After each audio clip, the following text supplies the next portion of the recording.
حبايبي هاعمل صينية بطاطس، معايا بطاطس متقطّعة دواير كده أو زي ما أنتِ بتحبّي تقطّعيها، ومعايا بصل مفروم على فلفل على توم، كلّه مفروم مع بعضه كده في الكَبّة أو تخرّطي بإيدِك براحتك يعني،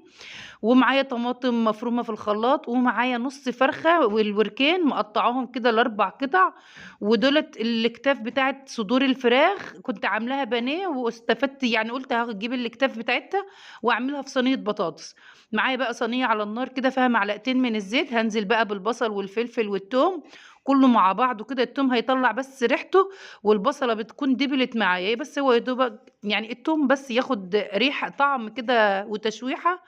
والبصلة بس بتدبل بس، هانزل بقطع الفراخ بس عشان تتشوّح معايا تشويحة حلوة وما باسيبهاش كتير، ورشة من الفلفل الأسمر كده وهي بتتشوّح عشان الزفارة، يا دوبك باشوّحها واقلّبها تقليبتين، أنزل عليها بالبطاطس واقلّبها تقليبتين واطيّبها على البوتاجاز أحطها في